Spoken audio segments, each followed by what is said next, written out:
Hi guys, this is your introduction to developmental disabilities. We're gonna define developmental and intellectual disabilities, take a look at some of the causes.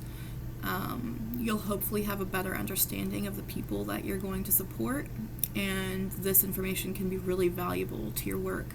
But it's also really important to understand the common myths and misconceptions that people have about folks with developmental disabilities and how it's our job as DSPs, as sponsors, as support providers to remove these roadblocks when helping someone in your services. The term intellectual disability and developmental disability is often interchanged. They are not the same thing. They're not exactly the same thing, I should say. They don't have the same meaning. They cannot be interchanged, but an intellectual disability is just one type of a developmental disability. So we'll think of developmental disability up here at the top. Developmental disability means a severe chronic disability of an individual that is attributable to a mental or physical impairment or a combination of the both, and that manifests before age 22, and they're likely to continue indefinitely. Developmental disabilities result in substantial limitations in 3 or more of the following functional areas: self-care, receptive language, expressive language, learning, mobility, self-direction, the capacity for independent living, and the capacity for economic self-sufficiency. An intellectual disability is one type of developmental disability, and diagnosis must occur before the age of 18. The term intellectual disability means a person has significant limitations in intellectual functioning, so reasoning, learning, problem solving, critical thinking, and in adaptive behavior, which covers a range of everyday social and practical skills. And the disability originates before age 18 in intellectual disabilities. People with autism, cerebral palsy, and other mental or neurological conditions are also considered to have a developmental disability. Other developmental disabilities may be strictly physical, such as blindness or deafness since birth or since childhood. People with developmental disabilities may or may not also have an intellectual disability. Some developmental disabilities, such as Down syndrome, fetal alcohol syndrome, Fragile X, those almost always occur with an intellectual disability.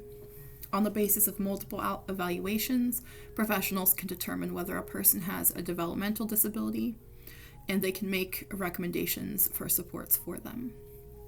Some of the causes of intellectual disabilities include genetics, physical causes like fetal alcohol syndrome or car accidents, trauma, shaken baby syndrome, or social or environmental factors such as trauma or abuse during the developmental years, lack of family supports or educational supports that promote mental development and adaptive skills, lack of stimulation. Those are all social or environmental factors. Approximately 40 to 50% of individuals with intellectual disability don't have a known cause of their disability. These are the myths and misconceptions that we talked about. One of them is that they're all alike and they all require the same supports. This is not true at all for anybody in the world ever. We are all different people. We are all special little snowflakes. We are not a cookie cutter snowflake. So my disability will look different from his disability and her disability. And I may need different supports than he needs or she needs. Everybody has different needs. We're not all alike. Not even the same person with the same condition. 5 people with autism could all have very different levels of needs and level of care, level of help that they require to become successful in their day-to-day. Just because one plan works for one person with autism does not mean it will work with everybody. The other myth or misconception is that a disability means that you're sick. No. Developmental disability is not an illness, and people living with developmental disabilities are not patients unless they happen to be hospitalized temporarily. You cannot catch a disability. If I sneeze on you, you will not catch my developmental disability. It's not an illness. Developmental disabilities cannot be cured, but there are individualized and age-appropriate supports that are likely to enable these people to reach their personal outcomes and increase their level of independence. So just like anyone else, a person with a developmental disability may or may not have co-occurring conditions such as medical conditions, physical disabilities, or a mental illness. A person with Down syndrome may also have schizophrenia, or they might also be diabetic. Everybody can be affected by anything. So they're not ill just because of the disability. They may also be ill if they are hospitalized or in need of medical assistance. And the last misconception is that just because you have a developmental disability means that you need a specialized service to meet all of your needs.